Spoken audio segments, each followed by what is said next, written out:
It was the worst day of my life. I just found out my wife was cheating on me, and I lost my job. I got in my car and drove way out of town. I drove for 2 hours into the mountains. Then turned onto a random gravel road. The sun was setting and I drove down the gravel road as fast as I dared. The road became worse. It twisted up and down into the dense forest. The gravel turned to dirt, the dirt turned to mud, and my car got stuck. I stopped, got out, opened the trunk, tossed around the junk until I found the unopened fifth of Jack Daniels. I picked up the bottle. It was just a little cold. It was lying on the floor of the metal trunk. I turned around and sat on the bumper. I held the bottle up to the full moon and let the moon shine through it.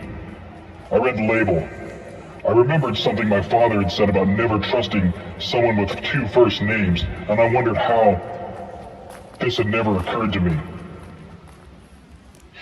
I twisted the cap off and took as long a pull as I could swallow. I twisted the cap off and took as long a pull as I could. I swallowed it down. It burned. I almost coughed it back up. I took a deep breath and looked around for a bit. I saw an animal trail heading off into the shadowy woods. I took the bottle of whiskey and left the car stuck in the mud with the door and the trunk open in the moonlight. I wandered deeper. The dense foliage engulfed me, blocking out the rays of moonlight. The atmosphere grew eerie and uncanny. The stillness hung in the air. My heart began to race, but my frustration with the world kept me moving forward.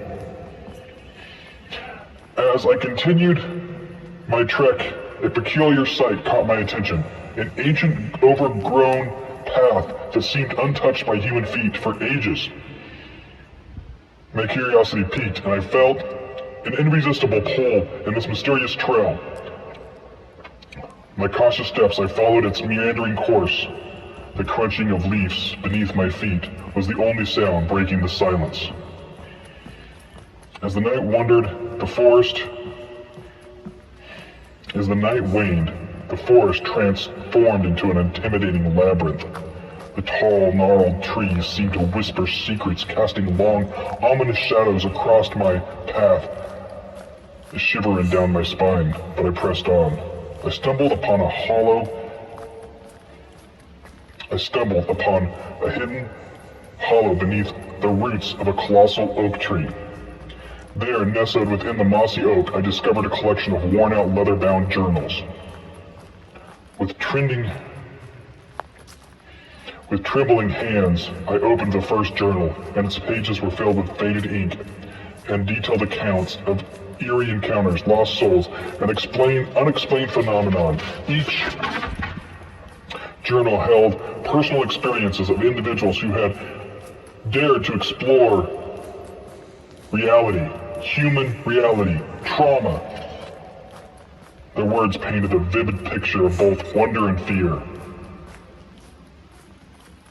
I found myself surrounded in complete darkness. I used my lighter. The flickering light danced across the pages of the journals, revealing tales that held me spellbound. I lost track of time and delved deeper into the hidden stories, engrossed in the tales of those who had come before me. Suddenly, a distant howl echoed through the woods, jolting me from my fear gripped me, and the stories seemed to manifest around me.